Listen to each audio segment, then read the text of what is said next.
Welcome everybody to the Convo with Crown podcast show, ladies and gentlemen. We are back in Milwaukee, man, and I am linked up with my dog. We probably almost 10 years now, bro. Stop it, real. 10, bro. You're right. 10 years, bro. I was thinking about this earlier.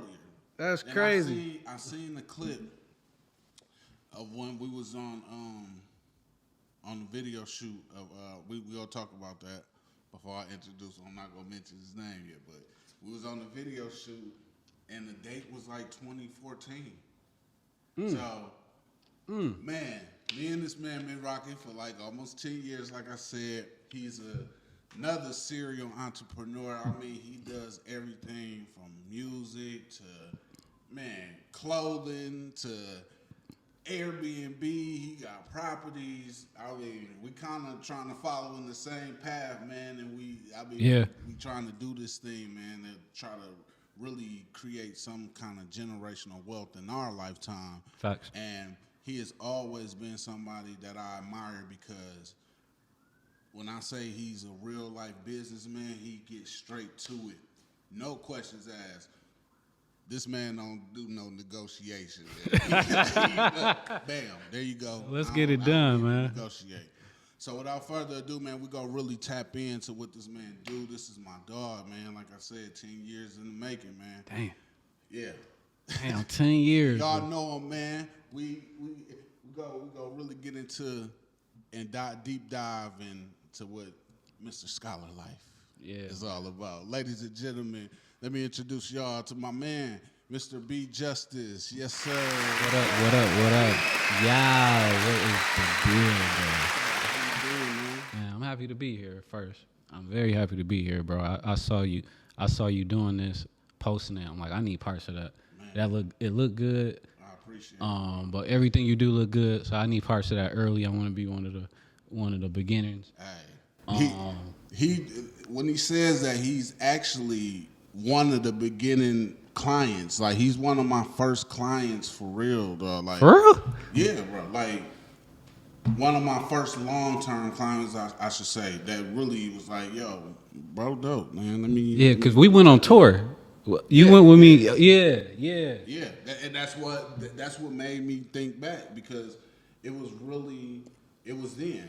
I think it was 2013, bro, 2014. Whenever we went, all I remember, you had on the red hoodie. We was in the gas station, and you was like, I'll pull it up. I'm gonna pull it up for y'all, and I'm gonna show the date. But yeah. From Crown on set. B.Justice, Ray Rizzy, boy Philly. Yeah, my boy Mike. We out here. Let's get it. I don't know where we at. Fuck where we at. We going to Memphis. We going to Hamilton High School, and then we going to Lounge 2. And we gonna make it do what it do. We gonna let them know about the Scholar Guy movement, about B.Justice, and let them know that we coming. Man, that's crazy. Like, one of the first artists with my videography career to take me on tour with him and experience a tour life behind the camera. Right. So salute to you, bro. You Thank really you, bro. believed in my craft back then. Thank you, bro. I mean, you was always a hard worker. That was first. And then, you were available, and being available means, like, you said, this is what I'm going to do. This is my job. Absolutely. It's not my part-time thing. That's not what I do on the side. Like, this is my job. And when it's your job, you are able to go on tour with somebody, instead of you being like, well, I got to work these days, but I could go on this day. Right. Like, that's the difference. So it's really like just being available, especially at that time, it was rare.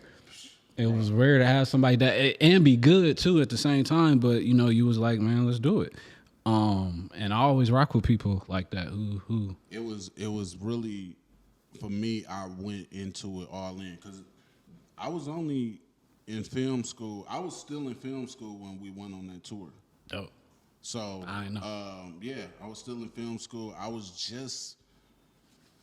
started in 2012.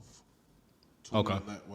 in the 2011 into 2012. So I was fresh in the film school when you gave me the opportunity to go on. That's dope, man. You know what I'm saying? So, That's dope. but I went into film school with the attitude that, listen, I gotta be dedicated to this. If I get an opportunity to do it, look, nigga, I was putting jobs on, like, you know what I'm saying? The job was the side hustle, because I was like, look, this has to work. You know what I'm saying? Hey, that's what it takes, man. I need to get off. That's what you get what I'm saying? That's what it takes. I need to get off because I need to go handle some business out of town, and eventually I got fired from a lot of jobs. That's gonna happen. But that's gonna happen. When you chasing your dream, you gotta believe that this is the plan A and no other plan. See, okay, well, years before that, I was in those shoes where I was 1 foot in, 1 foot out, to the point where they saw that they were secondary. It was like, all right, we gotta let you go because we can see we ain't your focus. Right, you know, right. we got, do that. You know, we gotta let you go. But and in them moments, that's a blessing. That's a blessing because for one, you're about to get unemployment, and for two, now you could really go double down on what you was saying you was gonna do. Now it's like, all right, so right. So it's like, all right, well, what's up? Right. What's up? Like, now is the time. So that those are the moments, bro. That is the beginning of an entrepreneur. Don't nobody talk about that. Man, bro. Don't nobody talk about that. That's the beginning. The sacrifice. Yep. To walk away from something that may have been secure with your feet grounded. Yep. And you know what I'm saying? They really there. They give you the blessing in disguise by letting your ass go Facts. because of your ambition to chase your dream. I have said this in music. I'm so honest when I put albums together, bro. I be so honest. And I said this in music. I got a song called Maybe You Should Sell Dope. And that's my shit. Maybe You Should Sell Dope. Sell dope. This is my shit. And I say that, man, I just need some unemployment. Give me some unemployment in his own. Yeah. Like, I say that in the song because, like, that is the beginning of getting out of the rat race, getting out of that 9-to-5 race, which is nothing wrong with 9-to-5, but for the people who aren't able to 9-to-5 and actually make enough money to do the shit that they want to do, like, that is the beginning of, all right, it's time to make something shake. Here's the opportunity now. What you gonna do with it? Right. And you know, you either fold or grow. And I had to grow, bro. I didn't have no choice, bro. Like I had no choice. What was your first entrepreneurial experience? Like, what was your first journey? What was it? Well, I guess I always had I always chose a job even as a kid. Like, I was a caddy when I was a kid. Me too. You was too? Triple live. Oh, see, I was at Sherman and Good Hope. I was at Milwaukee Country Club. What was that at? That's like ducked off in River Woods. That's crazy, bro. I was on Sherman, nigga. I used to get up at 5 a.m. Same here. And ride a bike up a hill. Same here. Same here, bro. Yeah. And yeah, so I always had, it was always something, a hustle. Yeah. Like, you know, it had to be something like a hustle. And when I got out of school, I was about to have a kid. I had just got fired from a grocery store. I'm 18, yeah. 18, 19. No, I was 18. And I had to look for a job, and I ended up selling Kirby's, like the vacuum cleaners. Oh, Kirby, yeah. And I asked vacuum, y'all know Kirby's, right? $2,000 vacuum cleaner. Yeah. And man, when that experience as a 18-year-old kid, coming in an office where these grown people were like excited about selling these vacuum cleaners, and you know, I'm seeing how they're making money and all of that, and I'm like, this is stupid, but I'm about to try it. I'm about to try it because I have nothing else to do. Right. I'm about to try it. And man, I started off, and I'm talking, these are grown people and they selling like crazy. I started off, man, and I sucked. But I had this goal where you had to do like 40 demonstrations in a month, and you got this guaranteed like $2,000 or something. And that was my goal. Right. So I had set a goal where I'm about to do 40 fucking demonstrations in a month. Okay. So I could get this money. It was probably more than 2,000. I'm just making a number. But I did it. But in the process, from doing it all them times, I got in the groove, and then one day it clicked. Like, I know how to sell these. I know how to sell these motherfuckers. So I start applying what I learned. I'm the top salesman in the office. Damn. For like 6 months straight. How long did it take you to get to the point of like learning the actual system and getting comfortable with selling? I started probably in April, and I sucked April, May, I sucked June. I was figuring it out. July, top salesman in the office. Wow. August, September, November, Like December, 5 top. months, 4 months? Yes, yes. But and I had to do it every day. Okay. I had to do it every day.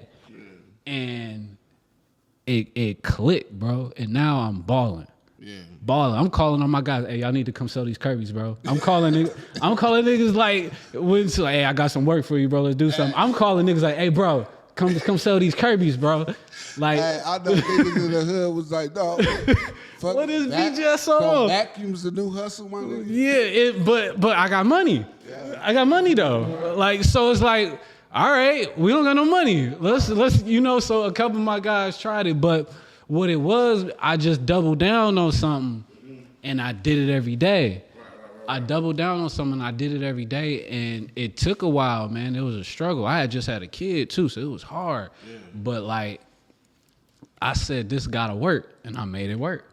But what it showed me was at a very young age, it showed me, do not put a limit on what you can make. If I'm gonna choose, a way to live, it gotta be something where the energy that I give it is how much I will receive. Right. Not because this is all I'm allowed per month. Right. So that was my thing. That was like that. So as a young age, just having that job, it triggered my mind. So I was stuck. I'm stuck in that hustler mentality for whatever I do. So, I get into selling cars and all right, I'm in that hustle mentality. So we making it work. And yeah, man, that is just how I was brought up. So it's just, that's what it is. What was your initial approach with like generating leads, like getting the people? Like, so did you go by a specific script and like it was just your mannerism on how to read it, or like what click was like, hey? Yeah, they got a script. Well, I won't say they have a script, but they have things, because these are professional salesmen. Mm-hmm. Like, this is like going to school for being a salesman. Like, you talking to, they sending you to these conventions, and these guys been selling for 30 years. They got offices everywhere. Like, they make Kirby money. They know a little something. Like, they do this. They've been doing it for decades. So they obviously have a way to speak that says buy. They got, a certain lingo or how you say things. Like if there's any reason, if I showed you that your vacuum is not vacuuming, I showed you that this is really the only thing that's going to do that job. Right. And I told you that I know you buy a lot of these all the time. You could buy one of these for the rest of your life. That's how they almost got my ass. They did a demonstration where they sucked plenty shit out my back, by your bed. My bed. They got it out your bed. Yeah. Yep. Dead skin. They were like, look, you have pounds and pounds of dead skin. I was like, oh. They said pounds and pounds. I was like, do you know how? See, that was a good salesman. Hey, they was on it, bro. I almost dropped 2 bags.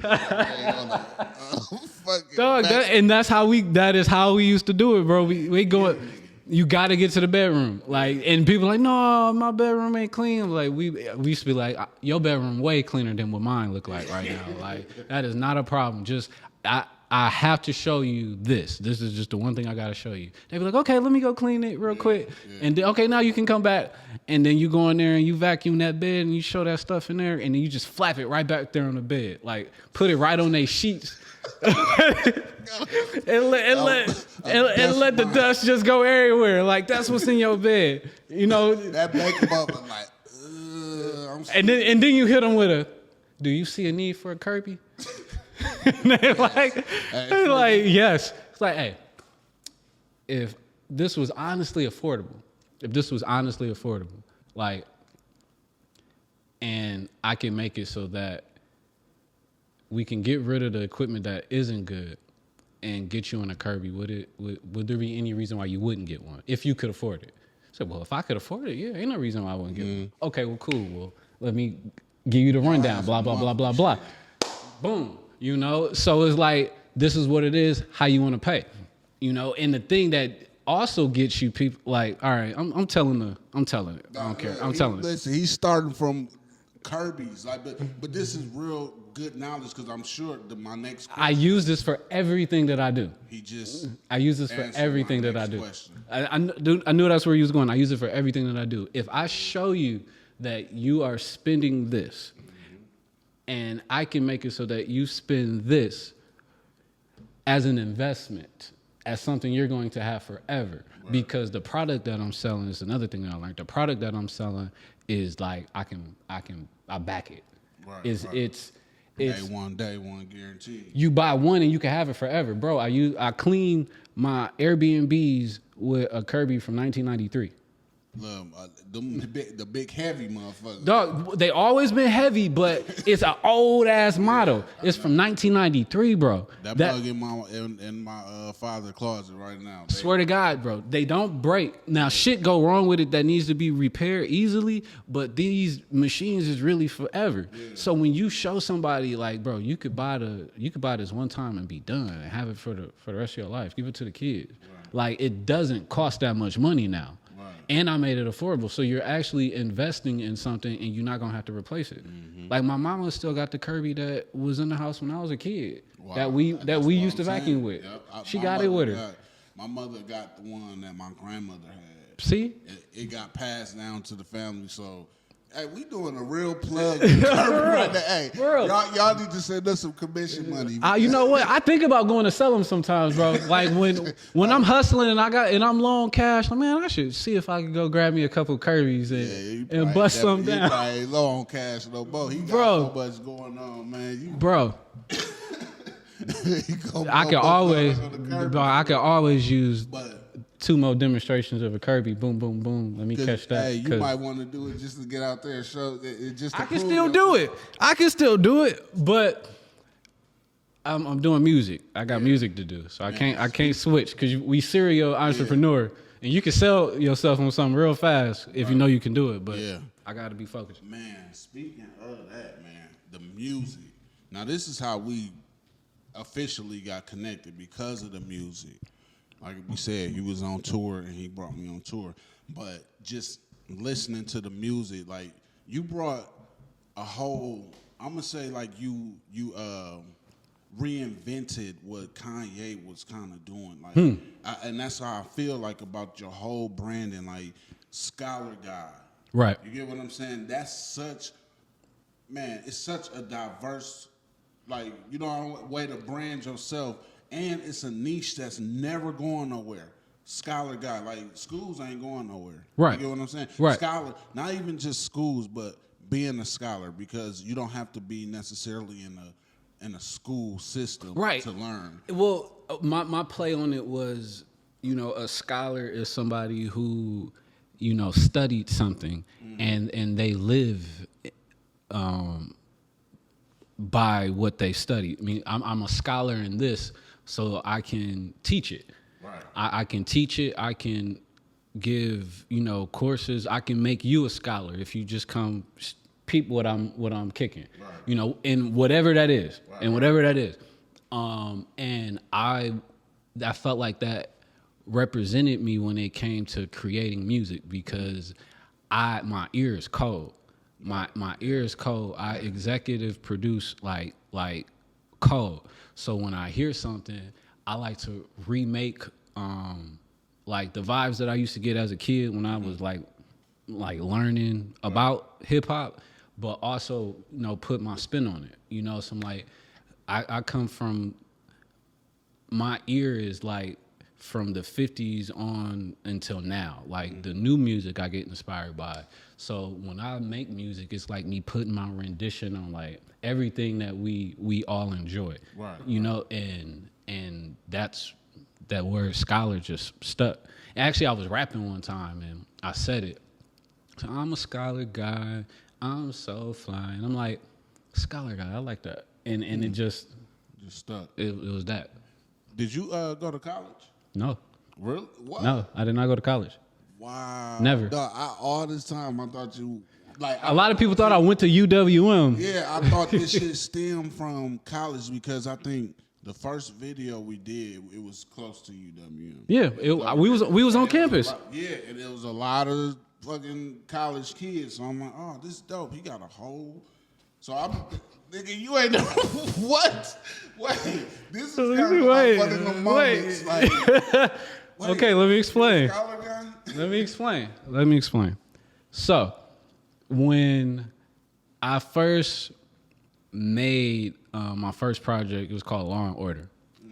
And I went and I told myself, I'm just going to make a whole bunch of CDs and I'm going to give them out. I'm going to give them away.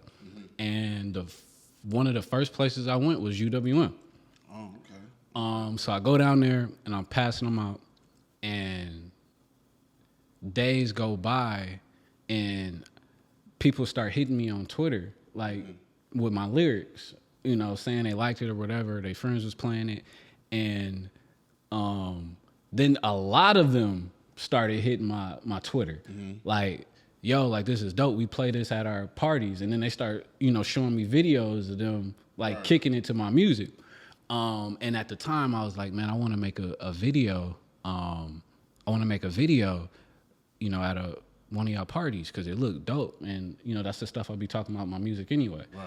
And they just like welcomed me in and made me part of their family, bro. Wow. Like I was like, I say for the whole, I think they were freshmen until they were like seniors. Everything was B.Justice. Like everything was B.Justice. And they promoted me like crazy, bro. It was like a vibe. So by the time you came to like work, I had plenty of houses you could have came and shot a video at. He had you had a team together, like a whole team. Yeah, bro.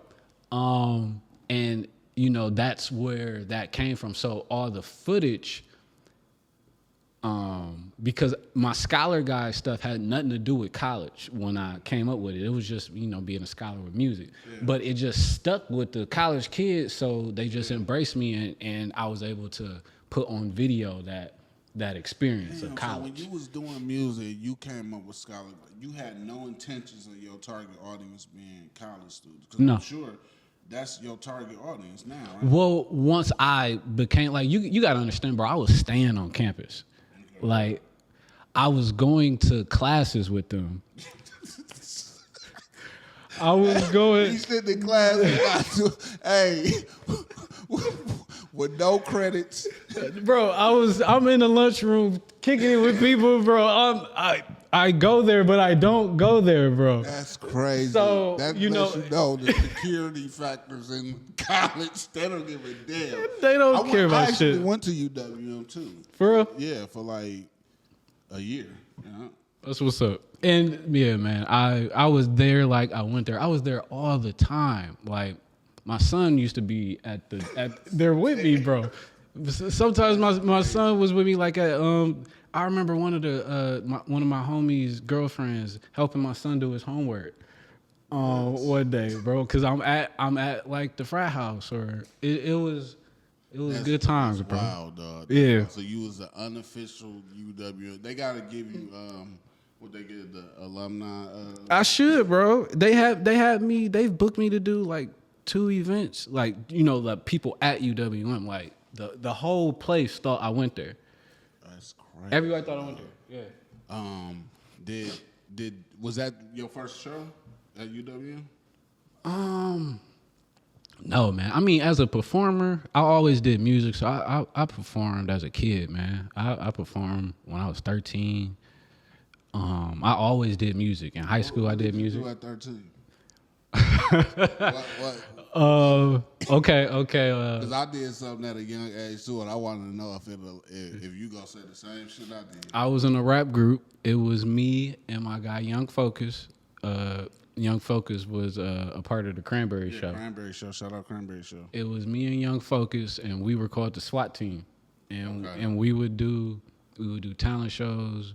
I think we did a show at the library one time. We was just out here just letting people know who we was. So you said y'all was just doing y'all, huh? Just trying to get known. We just wanted to rap, man. We just wanted to rap. I had like the first version of Fruity Loops on my Gateway computer.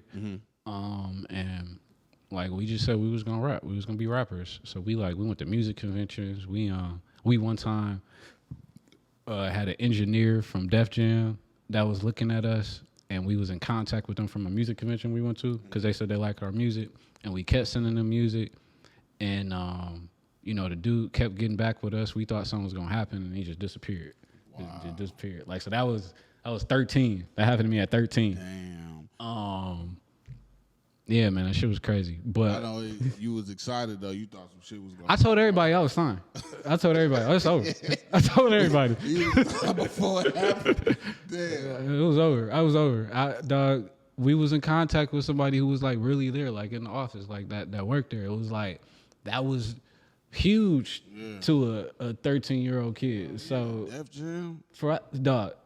So we thought it was over. Just the fact that they liked what we had. Right. That just was like, that blew our mind. All the confidence in the world. All the confidence in the world, bro. Yeah. And I feel like it's like my confidence probably stems from that moment. Cause like, even though the situation didn't work out, like that was.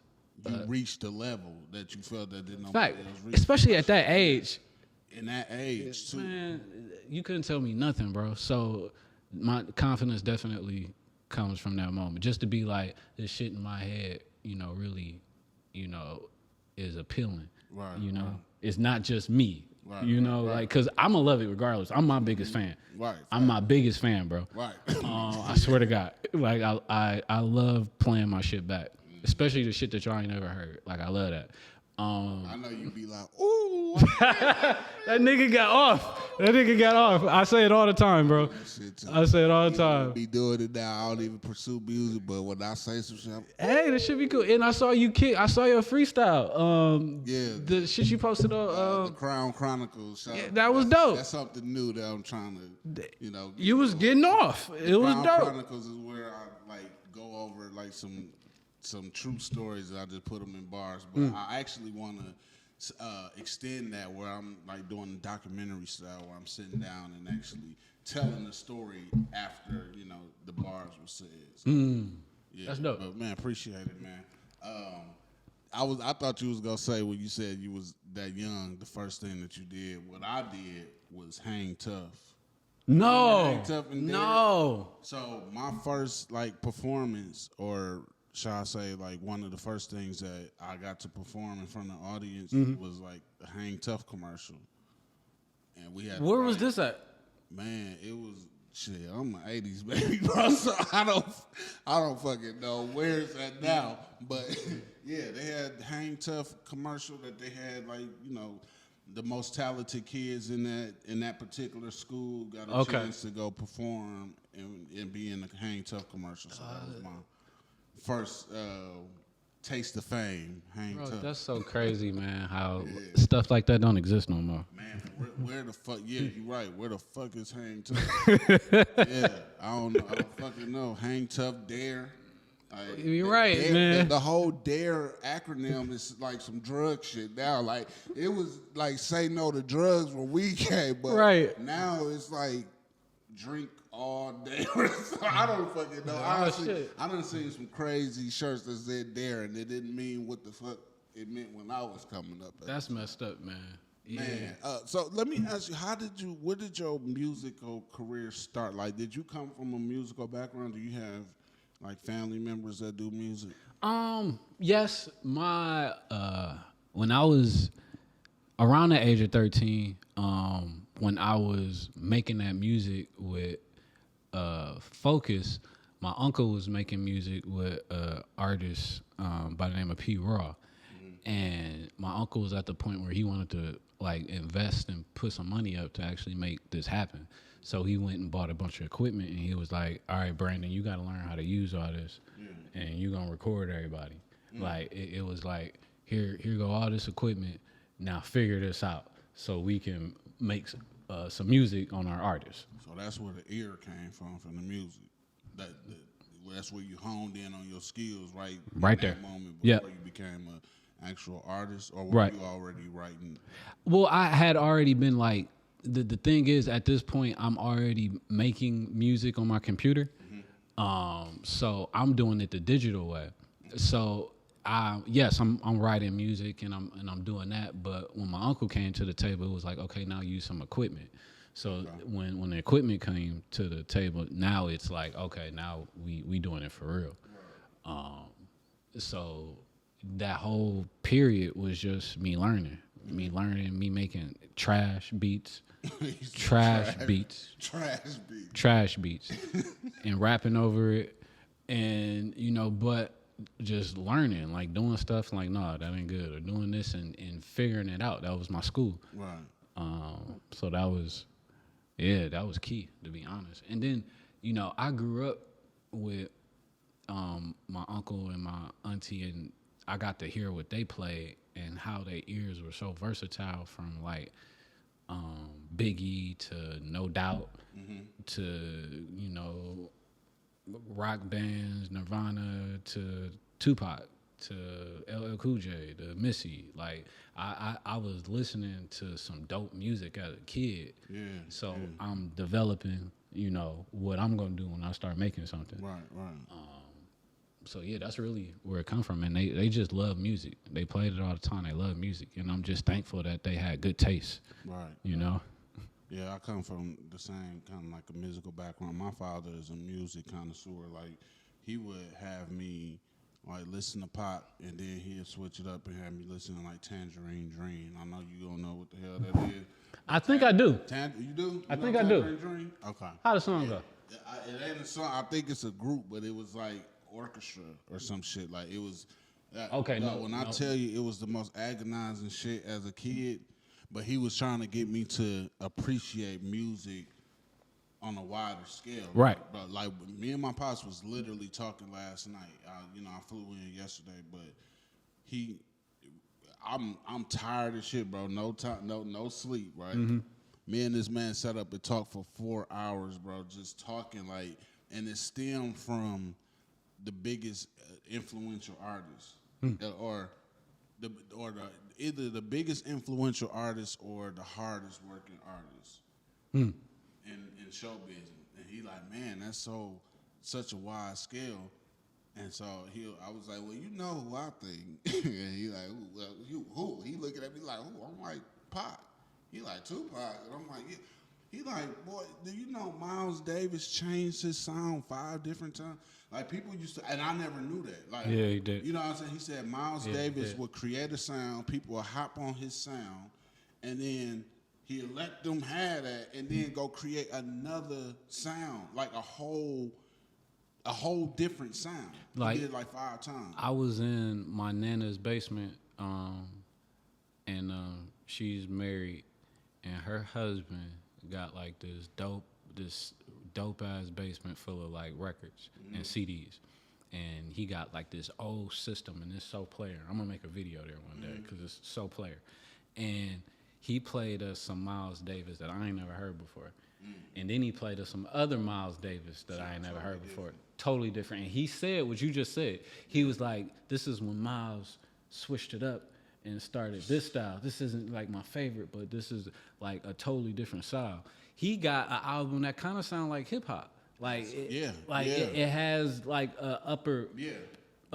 beat to it, and it's It's dope. It's dope. So yes, he is right. Your dad is right. Like and he died there. You know, of course, he mentioned Michael and Steve. I mean, Michael and Prince and Stevie and all the things that they done. You know, I mean, even like we went all the way down a rabbit hole talking about hip hop and all that from Rudy Ray Moore. Like, you get what I'm saying? He went back there, like, you know, Rudy, and I'm like, well, James, Rudy used to do the hip hop shit before James was even introduced to the game. I'm like, oh really? I didn't know that. I didn't know that. But, you know, I guess that's how, you know, Rudy used to implement the hip hop into his comedy sketches. I'm Dolomite, like, you know, he used to flow with it. Yeah. You know, so that's where it essentially came from. But he mentioned also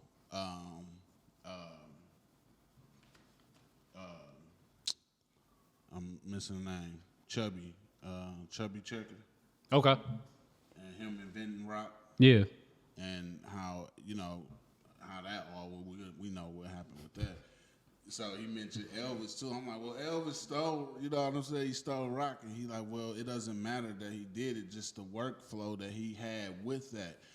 My argument with Pac was, in the time frame that he had, he essentially did more than I think any artist has done within a 6-year time frame. Yeah. From 91 to 96, 5 years. 8-9 months out of that 5 years, he was in jail. Then you take into account that the jail, he also was going to court and got shot 5 times. But he was in 7 movies, bro. He did 7 movies in that time frame. I know how long it take to put a film together. Nigga, you know how long it take to put a short film together. Right. That we gonna speak on. But even with that, like, just imagine, dog, 7 movies, not just no fluky movies. These movies was in the blockbuster. You get what I'm saying? They was in a theater. On top of that, he did 16 goddamn albums. He dropped 10 of them after he died. So I'm just like, how did this man have that much time? You get what I'm saying? To be able to accomplish all that. So I still stand on Pac being the hardest working, most influential artist. So I mean, that's an ongoing debate. But who do you think? Bro, that is a very valid point. You got me on that one. 7? Is it really 7 movies? Bro, look it up. What's Tupac movies? We about to look it up. I can think of 4. We about to IMDb this shit. Yeah. You got Poetic Justice. You got Juice. Tupac movies. We're gonna run it down. I'm done. I know it's more. Yeah. So we got Juice for sure. We got Juice. Poetic Justice, Above the Rim, gang related, and then he was how many is that? 1, 2, 3, 4, and then he had Gridlock. I don't know what that is. What's that? That was with Tim Robbins when he was the heroin addict. You ain't never seen that? I ain't never seen that. Gridlock, and then he had another movie with Jim Belushi. I think that was gang related. I'm trying to find the actual movies, but yeah, bro, Pac. I think it was like probably 6. I mean, think it was 6. When you put it like that, that's a crazy work ethic. I mean, 16 albums. That's how many albums? He dropped 10 of them after he passed. Now, hold up. 10 albums. Now, you know, sometimes you got remasters. We took this verse from this song and then we put it on this song. Like, it's a lot of that. It is like a lot of albums where this verse is on multiple beats. Right. But still, that is nuts. But my favorite, like when we say influential, it got to be Michael. Michael? It got to be Michael. I can't put nobody in front of Michael.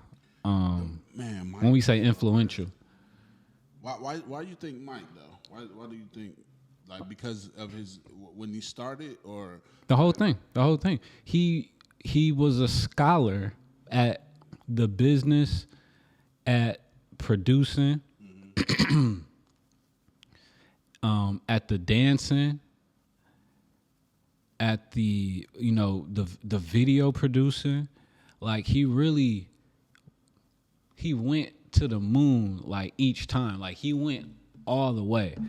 Like you know how people put stuff together and it's like, they did it or they really like did it like bigger than anybody else ever. I swear that's what he made that mention too. He said, what is the biggest video of all time? Thriller. So, like it was solidified then. But I tapped on. I actually added to that. I said, yeah, Thriller was dope. Like that catapulted Mike. The Moonwalk catapulted Mike. But when he dropped Moonwalker, the movie, nigga, I was a 80s baby kid, like, cause we was infatuated with Michael Jackson, as kids. Like, my household, my pops was a big Prince fan. Like, you couldn't tell, nigga, Mike didn't really have shit on Prince. Got you. Because Prince play every instrument, you know what I'm saying? He's dropped the album like every year of his career. I didn't even know that. I learned that yesterday. Wow. Except the year 1983 or something when he was doing Purple Rain. So that was the only year, and he ended up dropping a double disc the next year. So essentially, Prince dropped the album every year of his career. But when Michael Jackson did Moonwalker, bro, and it was a movie. Like, do you remember Moonwalker? Yeah. When he was a big ass robot and he moving around, the nigga did the lean and shit, and that shit made Michael look like bigger than life. I ain't gonna lie. That shit made Mike look bigger than life. Because not only did he do the movie, he followed up with a fucking video game, bro. We playing Moonwalker on Nintendo, listening to Michael Jackson, bro, watching the movie. Do you know that was $1 billion deal? That's crazy. Back then, in the 80s. Well, I think that was, was that 80s? Yeah, that was 80s. Yeah, that was 80s. Bro. I think late 80s or $1 billion, bro. Because that's like Bad and after that. Like that's, you talking about the Michael after Bad and those records around that time. Like but the thing is, yes, it's a huge budget, but he actually put the work in. Right, like he put the work in. And when you listen to his albums, like me and my kid, my daughter, as soon as we get in the car, she be like, put some music on. And my choices are limited because she's 8. Right, so right. So I have to teach, play something dope, and make sure that both of us like it. Okay. And most of the time that don't happen. Especially when she in control. I listen to the same song the whole ride to school. But I put on some Michael and she like, yeah. We came to a common ground. We good. Okay, we good. So when how many kids do you got? 2. I got a son and a daughter. Yeah, I knew that, but y'all didn't know that. So with raising your kids, bro, how do you filter what they listen to, considering the fact that they have peers as well, and you can't control what they parents are doing? Bro, ain't nothing you can do. So are you strict as far as are you strict on that in per se? Well, with the music, I try not to play nothing that I don't want her to listen to. And, she does the same thing for me. So if she put a song on YouTube and she didn't know it had a cuss word in it, she'll turn it off. Okay.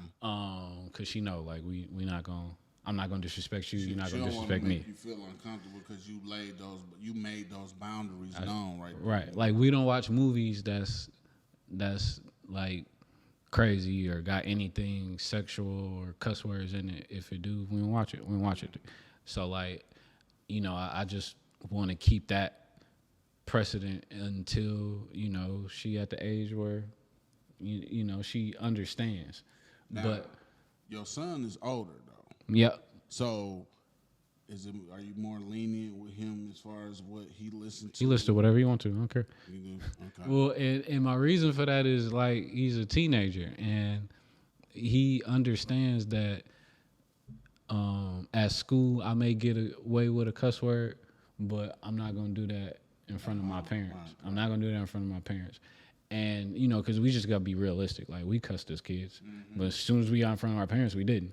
No. And I'm just a realistic dad, Right. you know. So at that age, yeah, he gonna listen to what he want.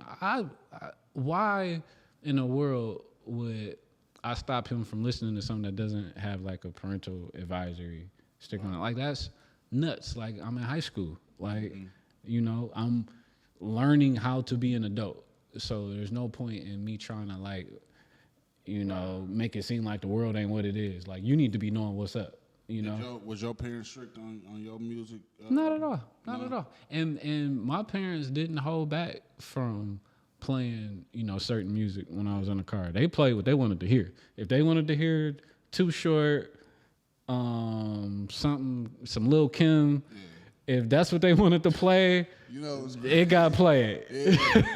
My pops, like I said, he was a music connoisseur, so he worked in the music store. Like, Okay. Almost my whole life, he worked at Mainstream. Remember Mainstream? No. You don't remember Mainstream? Oh yeah. I'll be forgetting you a little younger, way. But Mainstream used to be right there on Funded like a Silver Spring. They had stores everywhere in Milwaukee, but it was crazy because you know he in the midst. You know what I'm saying? They called my pops the source because he was the source. Steve with new music. You know what I'm saying? He knew. To this day, he will run. Like I said, we had a 4-hour conversation about music last night. Gotcha. So it would be funny because my mom, she wasn't like that. Like she didn't like me listening to vulgar music. But my pop's the one that introduced me to Tupac. Gotcha. You get what I'm saying? Gotcha. So At like, what age? Like when she came, at what age? Yeah. Nigga, when Tupacalypse Now dropped in '92. Okay. Or 91. So Okay. I was young, you know. I was young. I mean, he wasn't that bad. I was 10, like 9, 10 years old. Okay. Well, I mean, that's the time. That's the time. So, but it was funny because when he would do it, and if my mom was around, he would be more discreet. Hey, hey, cut that shit. Ain't gone, Dad. Like, nigga, you bought me, my pops, he bought me, I remember he bought me Ice Cube tape. Yeah. I'm going back. I'm dating my age. I had Ice Cube tape. I had Rex and Effects. I had all kind of shit, bro. I'm going back. But this was things that he bought me because he knew I was kind of maturing into that age, but he was like being, I guess, a little discreet because my mom wasn't really. Hey, man, he got to play his part. Yeah. He got to play his part. But, you know, you and him have an understanding. That's Turn it down when your mama around. right, exactly. But that's what's up, man. Yeah, that musical upbringing, man, is key.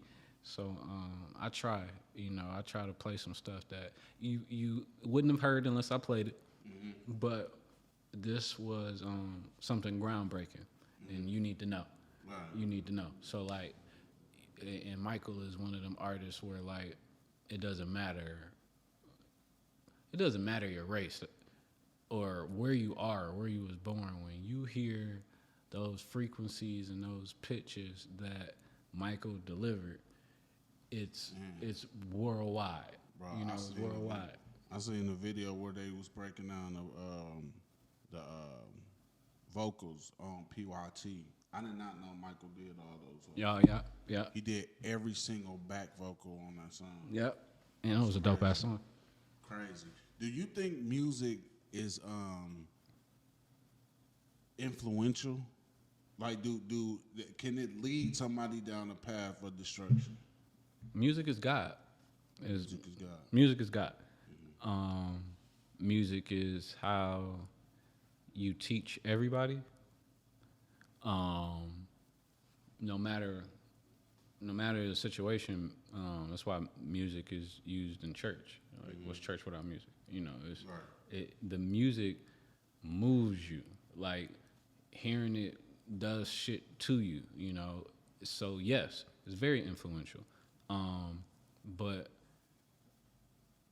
you know. Well, I mean, do you think it can influence you? Like, can music raise you in a sense? Because I'm gonna be all the way transparent. When I was coming up as a teenager, despite of my upbringing, right, I would probably be, I would be mindful of certain things because I knew like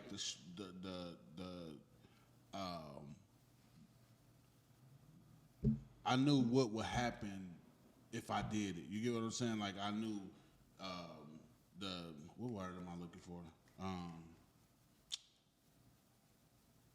The consequences. Okay. I had a brain fart. But I knew the consequences of those actions from what my parents instilled in me. Right. So if like my niggas riding on it, man, we gonna go ride down on these. You know, I would more than likely like, no, I'm not riding with a whole bunch of niggas because you get implemented in something. So that was instilled in me. But if I'm around a whole like group of my peers or whatever, and we getting amped up off some Tupac or something like that, my decision making may be influenced by what we listening to, or just being around, you know, your colleagues, your peers, the people that you call your friends. So that's what I mean by, can it influence you to get into things that you really shouldn't have done? Well, it's not the music. It's everything that you just said. It's not the music. It is your surroundings. It's like when we was talking about Kirby, and I was saying how I was around people who spoke salesman lingo. You know, I was learning, and I was affected by the people that I was around. Right. So that's what that is. Now, it doesn't matter what music is being played. If we all in a room and we saying that we gonna study for this test, we gonna listen to Jeezy, and say shit about, you know, selling drugs, but we gonna study for this test. So I can't say that music is influential. It is Influential in actions. in actions, not at all. I mean, it could inspire you to do something. It definitely could, but you know, your choice is based off of who you are. Yeah, most definitely. And I think a lot of times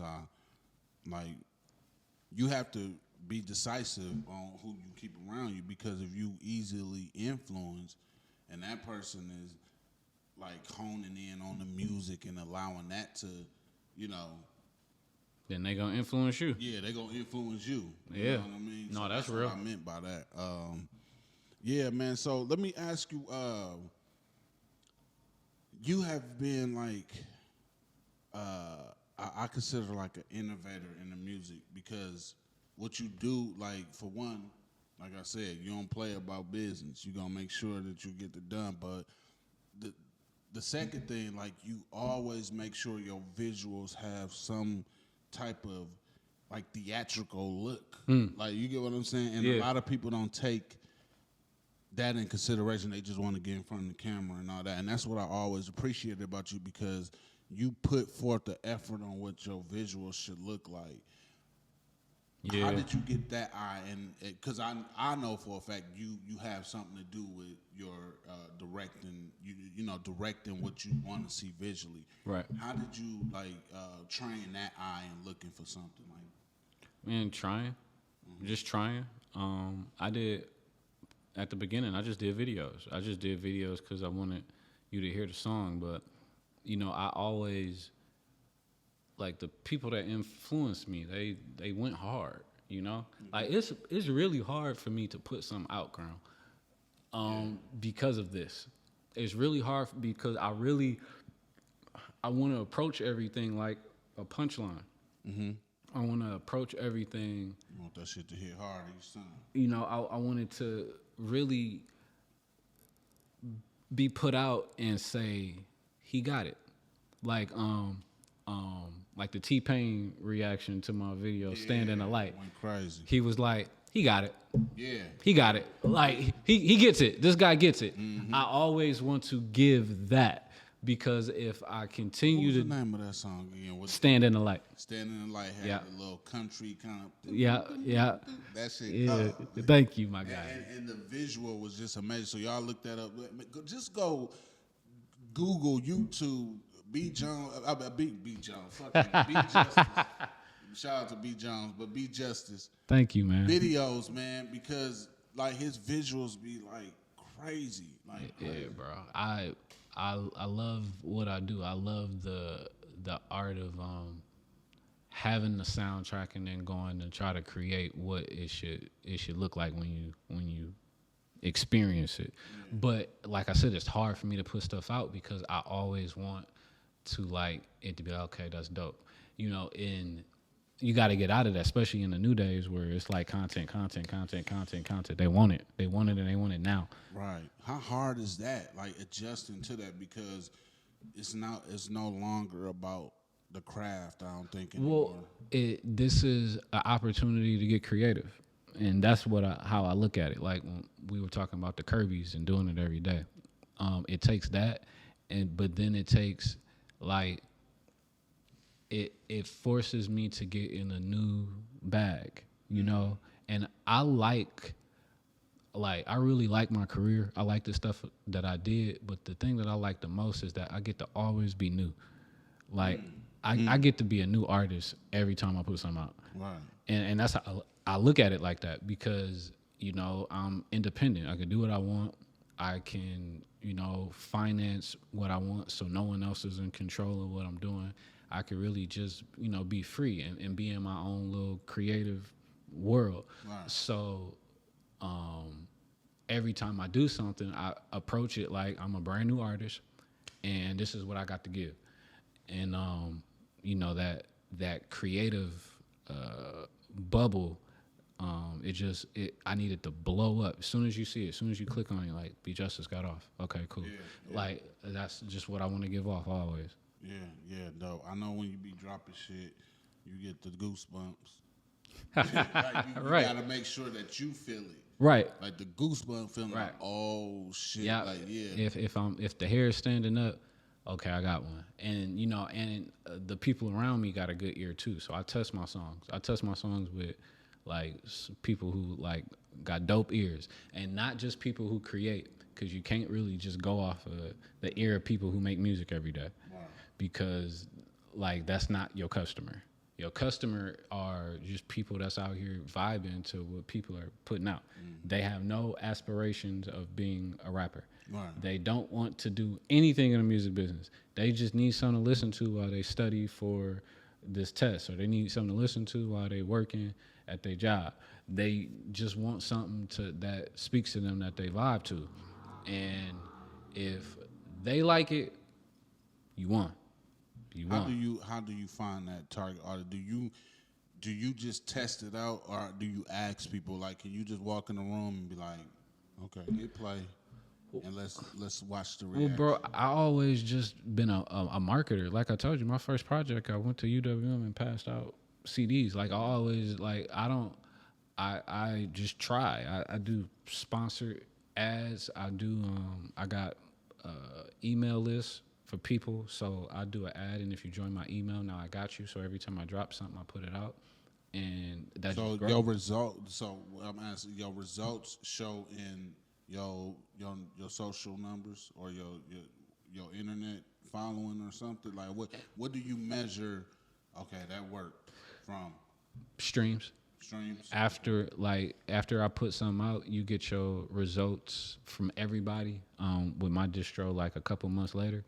And then you look and see what happened. You see how did that do, right. And where did it do what?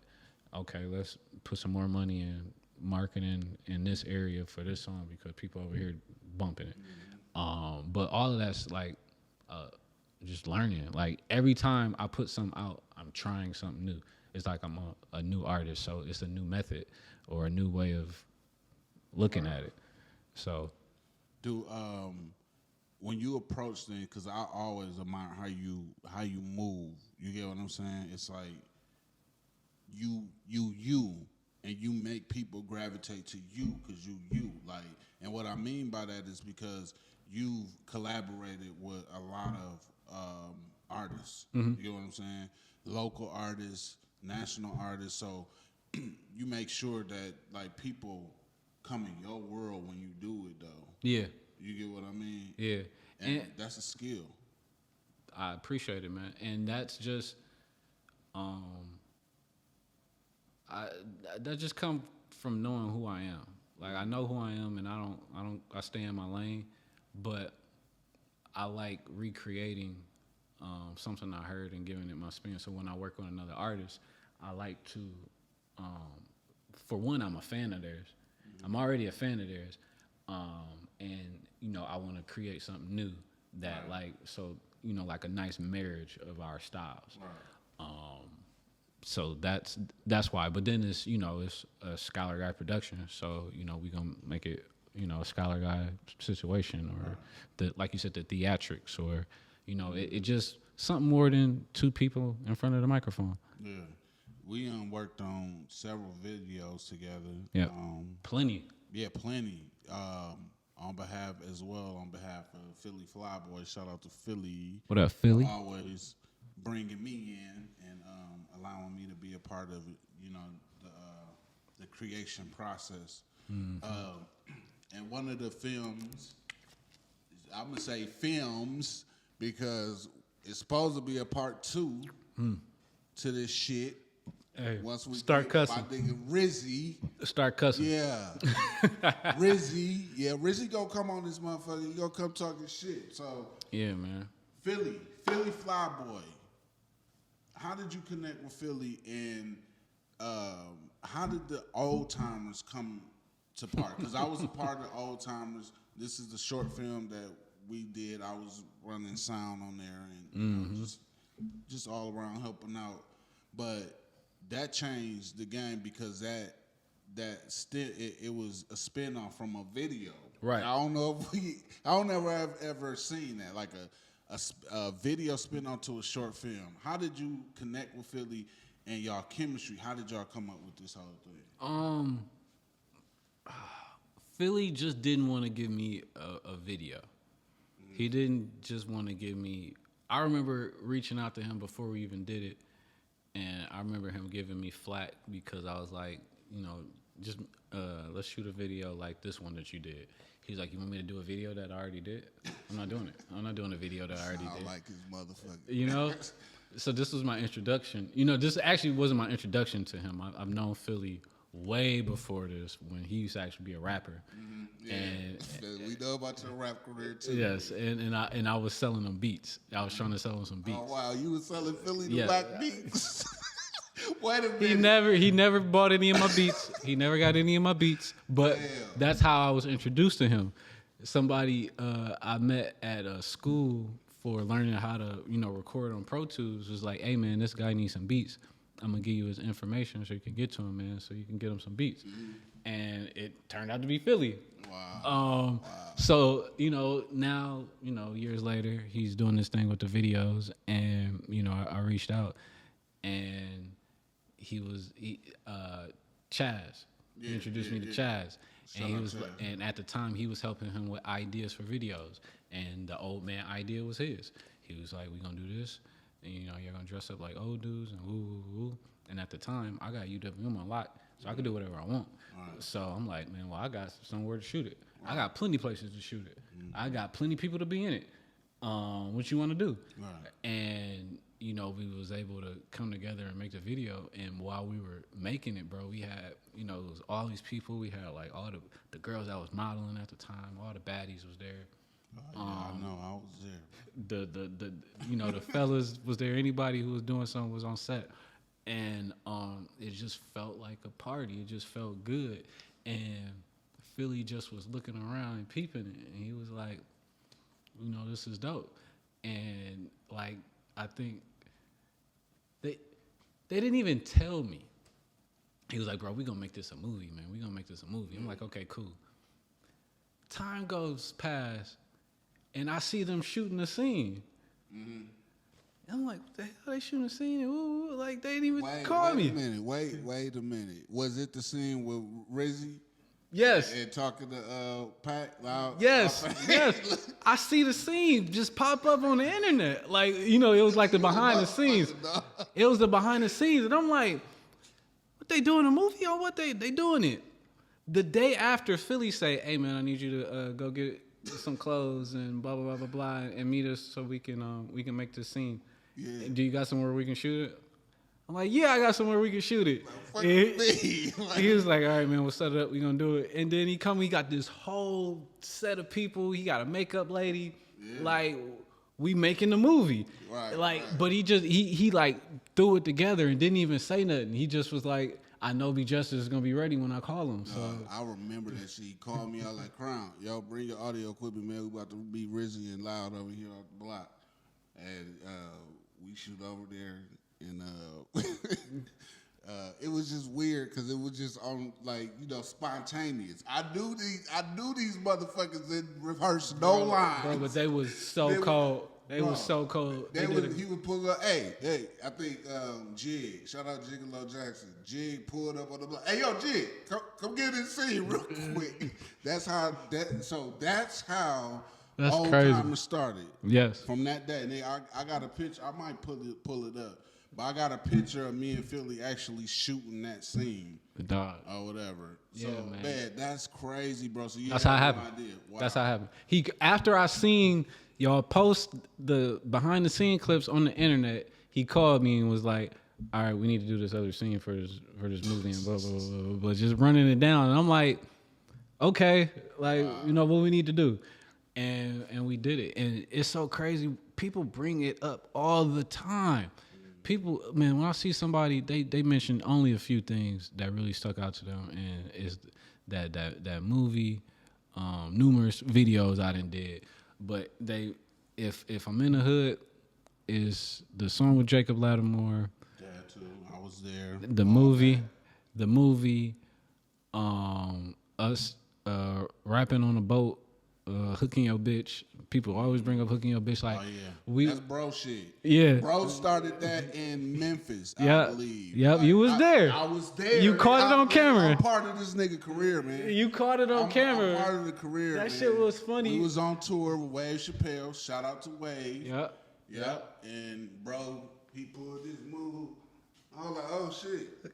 In here hooking your bitch. In here hooking your bitch. Like, that was not part of the show. Me and Snack Daddy doing what we rehearsed, and he hop on stage, and I didn't know it, but I kick it with my brother. So if we somewhere and we jigging. Shout out CT McCall. Yeah, shout out my brother CT, man. And when we play it back, and I looked, we like in sync, and we killing that shit. And I'm like, dog, this is dope.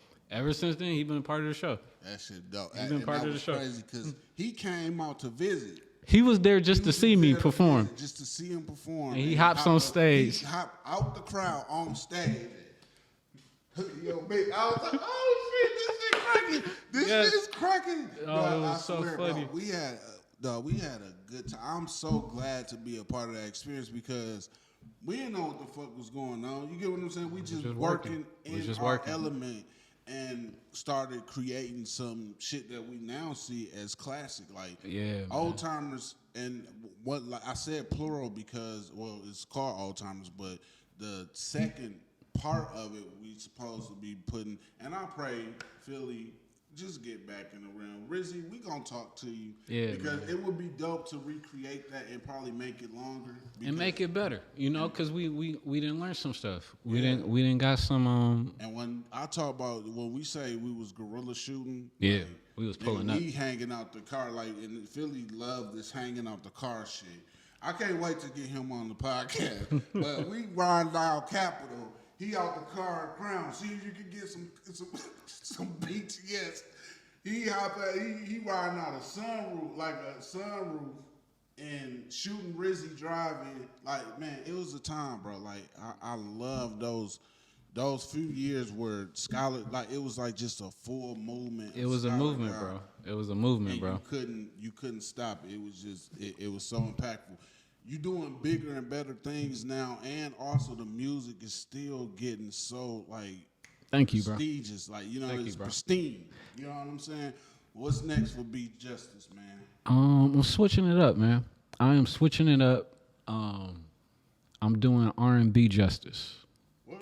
I'm doing R&B justice. Okay, now this has to stem from the legend, Mr. Godzilla, because Godzilla always implements some R&B soul type of sound into his music. So I'm sure he has some influence. That too, and he actually was he pushed for this. He was like, it's a lot of times where I try to go get a singer, to do something for me, and I'll do the reference. And it sound better. And I won't say it sound better, but I will say that it doesn't come out how I want it.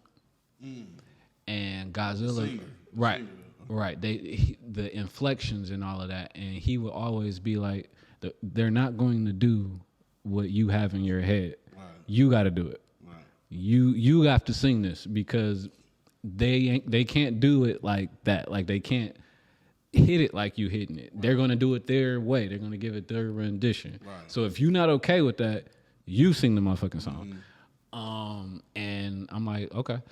So, you know, I tried it on some records and they sounded amazing. And like everyone's gravitate, you know, my circle of ears. Right. They like, yes.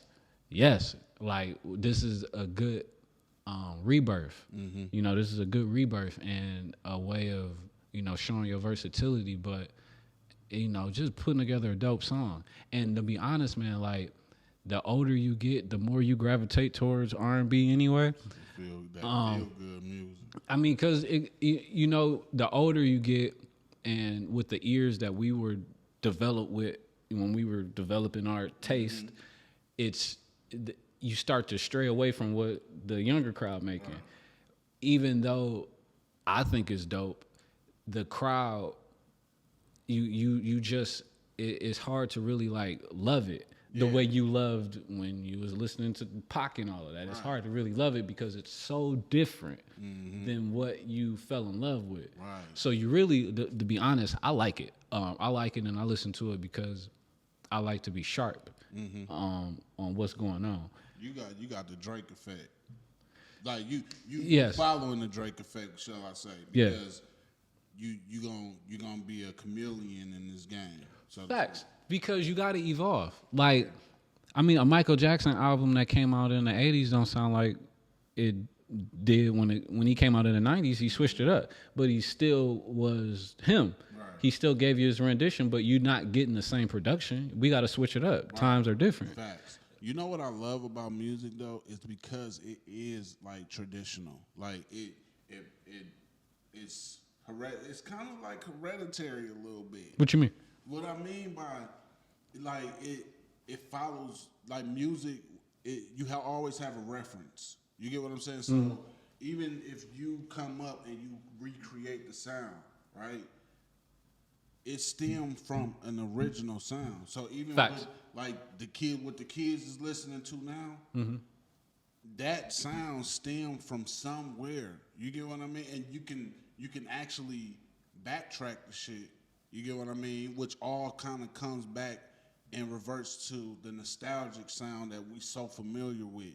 You get what I mean? So it's like, when I say hereditary, I just mean by like just passed down or whatever. But like it just kind of it passes down. Even like now to this day, we hearing songs that we heard in the 2000s being recreated. You know what it is, what's like, bro? That song ain't that goddamn old. No. It is old, Carl. It's just that it's part of like it's our DNA. We was there at the creation of it, so it's like it doesn't seem that long ago. That's why when you say 10 years ago we was on tour, it's like it doesn't seem that long ago. But that's what it is. We're holding on. We holding on to like those times that really matter. And the older you get, the more it get up here. And now like that's totally new to them. So if you play your version, they like, what the fuck is this? Right. Who is this? I was showing my pops a clip of Dionne Warwick and all the songs that Luther took from her. You know the story about that? Yeah, I seen that. Yeah, so Luther used to actually tell people that Dionne was his cousin. And that's how he kind of got a lot of his auditions. Yeah, so but he was singing her song. Come meet her, and now she's clearing some of his biggest hits with her original song. I did not know that one. Yeah, bro. Yeah, that's crazy. I was saying that to say, like, you know, people, they recreate the sound or whatever, and me and my pops was talking about it, and he was like, can you believe that In the Club by 50 Cent is 20 years old now? Yeah. 20 years old, bro. Yeah. But when you when you know, like when it dropped, like that's even with sports. Like Brian still is kind of like I still see Brian as the kid from Akron that got drafted into. You holding on, bro. You get what I'm saying? Like, You holding on. About to exit. He's about to leave the league. And you was there when he got there. Bro, You remember when he got there? I remember the time when it was like, you know what I'm saying, an era. Like you get with like, oh, LeBron James coming, like LeBron coming. Nigga, I remember when they was talking about Brian when he was like 13, 14 years old. You get what I'm saying? Man, I remember it was him and Melo. They were the most advertised new artists ever. Yeah. They was like new superstars. Dog, Jay-Z was sending Brian fucking private jets to pick him up. This 03 though. Oh, you know what I'm saying? So just to get to this point, it's like that 20 went by that quick, dog. I can't. It's mind blowing. It's mind blowing. It was a whole 20, bro. That's nuts. A whole dub. That's nuts. It's gone, man. But that's how time goes, man. So Damn. You gotta be like precise in your plan to action on what you want to do, because so many people are just letting their life pass them by getting into a daily routine. Oh shit, I'm gonna go to work, and then we hit the club on the weekend, and then the next thing you know, I really hate when you get older. You really regret all that time you spent doing that. Doing nothing. You really do. You really do. You really regret all that time you spent. Like I put a lot of time and energy in the stuff like that, and when I look back, I was like, man, I should have been making videos.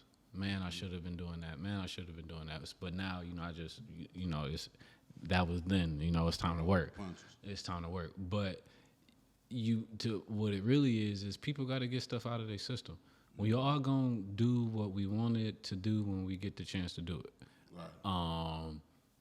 So, you could wish you could go back in time as much as you want, man. But it's really like, you had to get that out your system, because you needed to experience it. You needed to feel what it felt like to do it. Right. I wanted to ask you, is that what led you to embarking in like real estate? Because we didn't even touch on that, but we've been chopping it up there almost an hour and a half, 2 hours actually. Damn. We always talk an hour prior. Facts. Record, but is that why you like pivoted? Do you consider it a pivot by going into real estate and also pursuing a music career? No, it's always been part of my story. Mm-hmm. When I told you that my uncle bought that equipment when I was 13, he bought it because he was doing real estate. Okay. He was doing very well in it, and he was having his way, and that was something that he wanted to do. So Corday, right? Yeah. Shout out Corday, man, because we was on the call and he told an amazing story. Maybe hopefully I could get him on here. Man, that would be dope. I never officially met Corday, but I know his story. And when you know somebody's story and don't know them officially, yeah, man, that's somebody that you want to meet. That was like my mentor growing up. Like me and Corday, people thought we were brothers. He's really my uncle. Yeah. But we were, not too far in age, and we were always together at my grandma's house. So he's just a really dope dude. He's just a really dope dude, a very creative mind. And he's really, I can say that he gave me the idea of scholar guy. Really? Just a smart individual that's from the hood, but, I'm not hood. I am whatever I want to be. Right. Free, like that mind state. I got that from Corday, growing up with Corday. But yeah, what was we talking about? No, we was just talking about did you pivot to real estate? Oh, okay. Because it was part of it was part of my life. Actually, Corday. Wow. Everything stems from Corday. I'm selling Kirby's. I'm balling. I'm selling them. And I'm working on my credit. And I'm 19 years old. And I go to Corday, like, man, my credit score just went to 710. Mm-hmm. He was like, you gotta go buy a house. I'm like, what? Yeah. I'm 19, bro. You know. Right. What are you talking about, bro? He's like, oh yeah, you gotta go buy a house. Okay, go to this dude, go get pre-approved. And I'm like, okay. So I do it, I get pre-approved. And I'm like, and I'm selling Kirby's, and I go do a demonstration, and I walk outside, and it's a for sale sign on this house. It's a duplex. I'm like, that look like it's mine. And my mom was a realtor at the time. I told my mom to, have me go check it out. We check it out, and I bought it. At 19? At 19. Wow. Damn, dog, you been in this. First of all, how old are you? Like, let the people know how old I'm 35 now. I turned 35. So, damn, 19, man? Yeah. Wow. That's how that happened. That's exactly how that happened. My credit score shot up. He told me, go buy a house. And I said, all right, well, I'm going to buy a duplex. And I bought the duplex, and I rented it out, and I didn't move in it. I stayed at my mama's house. I stayed with my mom for like a couple more years. I just rented the house out until eventually I moved in like to the upper unit. But yeah, so it's always been a part of my story. I mean, because I bought that house, I was able to leverage that to get my car lot. And after I got my car lot, I was able to leverage what I was doing at the car lot to start B.Justice. Wow. And now, we're here. So, but none of that would have happened if I had not bought that house at 19. You wouldn't know me. You wouldn't know me if I hadn't bought that house. Damn, that's crazy. You still got it? Nope. Okay. I got rid of it. I got rid of it to get the car lot. Oh, for real? Yeah. Dope. How long did you have the car lot? You had that for a minute. Years. Now I wholesale just because I'm from city to city, and then I still work with my guy Young Focus. He has a car dealership, Accelerate Car Center on 54th and Hampton. So when I'm in town, that's where my car's at. That's where I sell cars at. Wow. But I showed him the car business. Yeah, and now he took off. I remember Focus. He used to come over Nove house all the time. Yeah. Yeah. Yeah. I've been around. Nove, All these good. all them classic B.Justice songs. Nove did the beats. For real? Yeah. No, I just Like Hooking Your Bitch. Yeah. That's Nove. Nove did some of my biggest hits. Paper Man, all that. Like Nove always got it we in. worked at Time Warner together. Oh, for real? Yeah. Focus too, right? Yeah, he worked there too. Okay. I think so. Wait, did he? I think so. Yeah, I think he did. Yeah, he did, matter of fact. Everybody was at Time Warner. Everybody was at Time Warner, bro. I remember. I just seen Nove in Atlanta. We was at Candy Bird's spot. At, Okay. The old lady gang. And he came up to me like, Crown, what's happening? I'm looking down like, this nigga got fat, bro. He ain't even skinny Nove no more. Shout out to Nove. Yeah, he I met Nove. He had some weight on him. He got started. Now I remember him being like just skinny little Nove. He always had weight on him. When I met him, he had weight on him. Nove was. Wait, no, you probably talking about a different Nove. I think you talking about different Nove. Talking about King Nove. You talking about King Nove. I know King Nove. We talking about two different Noves. Okay, Nove, I'm talking about. He used to stay off Capitol, and we used to record in his basement. Okay. He did a lot of stuff with Cranberry Show, with Ray Nitty and all that. Got you. Know what I'm saying? But you would know Nove when you say, I know which Nove you talking about. Stephen. Huh? First name Stephen. Yeah. He used to come to my crib on 104th where I used to stay out there. Hood cousin. Hood Hefner. Oh, okay. Gotcha. Yeah, they cousins, I believe. Yep. Hood Hefner. We used to do beats and all that on the Casio. Nigga, but when Nove first started, Heavy Set Nove. I know who you talking about. Yeah, man. Nove get busy, bro. That's what's up, man. Look, man, we down there an hour and a half chopping it up.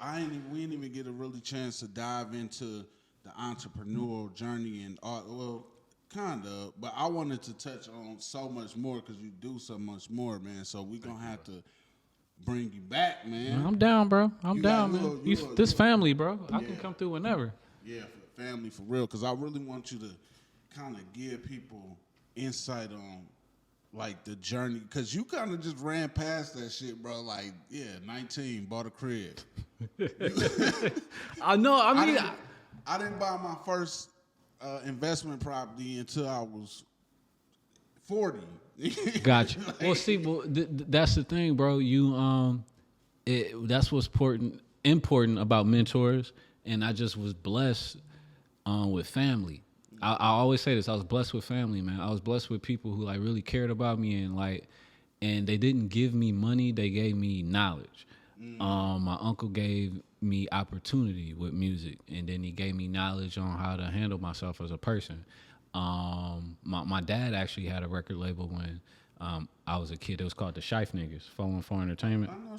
See, man, listen, like now he about to go down a rabbit hole of some niggas that I know. Dirty Red, Yeah. that's my nigga. Shout out Red. He actually moved overseas. Like, Oh, for real? Yeah, he living like Dominican Republic somewhere, but he buying like overseas properties. Like dog got a plush ass penthouse right now. Nice. But I know Red. I know Filthy. You know, you go by Filthy now. Okay. But Okay. Red, Yeah, man. That was my dad's record label. crazy. That was my dad's record label. So, you know, as a kid, I just was blessed with people who were doing stuff that I was interested in, and then my dad had went to jail, so Corday was the person that really like put me into the music. But real estate was always like part of it. Like real estate pays for the things that you want to do. That's how I was taught as a kid. Yeah. So that's why I didn't have a choice. He said, go buy this house, go buy a house. Right. Like there's nothing else for you to do right now. Right. Just go buy a house. Just go do it. Same thing I'm doing with my son, man. He don't got no choice. Like you, all right, graduate, cool. Let's go buy a house. Like this is what it is. You don't have a choice. But after you do this, I didn't like it when I was 19. Like dealing with tenants and fixing house. I had no money. All my money was going into this house. But the end goal, that's the hard lesson when you first get in real estate, period. Realizing like, okay, you got to be the one to sustain this because your name on this goddamn deed. Right, man. And you got to make it happen. And you can't just sit. We got to get people in here. We got to try to find the best people we can. But it's really something that if you come in from nothing, you got to. You have to. No other choice. I mean, if you come in from, ain't nobody just giving you something, and you really got to like find your way to get something, and you don't want to go sell, narcotics or whatever. You don't want to do that. What else you gonna do? And let's get this straight, man, for the record. Going out here to go hustle, sell any kind of narcotics, nigga, it's a dead end game for one, but it's a long game. Nigga, you out on the block all day, fam. You could have went to McDonald's and did a 12-hour shift and probably made more than what you would, because this is what people fail to realize. You become the product of the environment. You are right. You selling the shit and then you spending the shit on other drugs, smoking, and you buying fucking liquor just to kick it with some niggas to go hang out. Bro, I've seen this pattern so many times. You hustle up a bag, you go buy you some weed, go buy you a drink, go buy you a little fifth or something, a pint of Hennessy, and then you go into the mall to go buy an outfit to go kick it at the club for the night. So now, the next morning, you back at zero doing the same shit. You should have just got work at McDonald's and stack that check every 2 weeks. See, well, that is a different person. That was a different person. Now, there are a lot of those guys, and then there are guys who get it. Yeah, and then there are guys who get it. Those are the ones that kind of are scarce because it's a lot of just peon workers, just a lot of, they call them doughboys downtown. I mean down south, doughboy, just the niggas who just get by, hustle to get by. And they just hustling to get by. You see, well that's that ain't everybody's story, but all I'm saying is if you in a situation where you trying to make something happen, man, if it's either, I mean, and don't get me wrong, there's other forms of real estate, but it's always real estate. Like content is real estate. To be honest, it don't matter. What matters is what I talked about when I started selling Kirby's and I put my head down for months and I did something every day. Right. That's really all that matter. If you doing something like this gotta work and I'm about to do it every day, without like a give a fuck, it's gonna work. You know, it's people who don't got real estate that do it, man. It's just really like dedicating that time to, you know, doing something consistently. That's it. Right. That's really it. But for a lot of people, you know, if you don't want to go into that, you know, real estate is a long game. It ain't quick. Definitely not quick. But it pays off. It pays off. I guarantee you. There you have it, man. B.Justice came to drop some gems, man, and he's so versatile in what he do. That I got so many more questions, bro. It's all good. You know, we gonna get to it another time, man. But real quick, before you leave, man, give people 3 tips on how to be a successful entrepreneur from your perspective. Write it down. Write it down. That's one of them. That's number one. Write it down. Like you said, you wrote your goals down and you made them happen. Write it down and don't stop doing it. I feel like the people that are successful in their goals chose something that they really loved to do. They chose something that didn't feel like work. It felt like, you know, just life. This is just life. And they don't have to regret it. So that's key. You know, do something you love.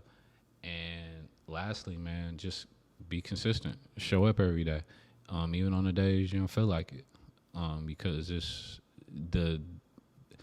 you eat what you kill. And if you killing it every day, you're going to eat good. Man, what a great metaphor. That just came off the top. He might put it in a new song that he dropping tonight, man. Right. What you kill. Yeah. And if you kill it, you gonna eat good. I love that. Yeah, man. So fucking love it. So you got to kill it every day. You gotta kill it every day. And get up with the notion that this is a blessing, man. Facts. This is the opportunity. An opportunity, because at any given day, you could be down in the dumps and the slumps and life fucked up. But you can walk past a person that'll change your life. So get out here, shake hands and make new friends, man, because that opportunity of another day we take so for granted, bro. And earlier I mentioned Brad Lee because he it's a meme that goes around where he mentioned, he said, if I gave you $10 million, that'll make you happy, right? And, you know, the people were talking about, hell yeah, you get $10 million. All right, what if I told you the stipulations on getting the $10 million is that you had to die tomorrow? Would you still take the $10 million? No. And everybody said no. So if you wouldn't take $10 million on not being able to be here tomorrow, then why aren't you treating that next day like it's worth more than $10 million? You got to treat that like it's worth more than that $10 million that's going to give you that gratification at the time. And you just proved to me by saying, no, I wouldn't fucking die tomorrow to get $10 million. So treat every day as such. That's cold. Yeah. I like that. Yeah, bro. So there you have it, man. This has been another episode of Convo with Crown. Before we leave, B.Justice, please drop your social media handle so all the people can follow you and tap in on all the great things you're doing. I got you. At I am B.Justice. That's how you can find me. At IamBJustice.com. At I am B.Justice on Instagram. I don't be Snapchatting like that, but I'm Scholar Guy on there. You might catch me here and there. And Facebook, like my Facebook page, B.Justice. And the biggest and the most important, Spotify, Apple Music. I am B.Justice on there. Go check out what I'm doing. If I did it justice. Yes, sir. Go download every album. How many is it? Probably 10, 20 on it. I don't know. Man, but it's like you got 3. I got 3 albums and a whole bunch of singles. So yeah. Well, goddamn it, it's 20 albums worth of singles. Because he be dropping, man. Shout out to my dog, B.Justice. Thank you, man. Please not be a stranger, my brother. I'm coming back. You just let me know when, bro. For sure. There we have it. That has been another episode of Convo with Crown. Please like, share, and subscribe. Go follow my brother, my brethren, B.Justice, man. That has been another episode. We out of here. And salute to everybody. Much love.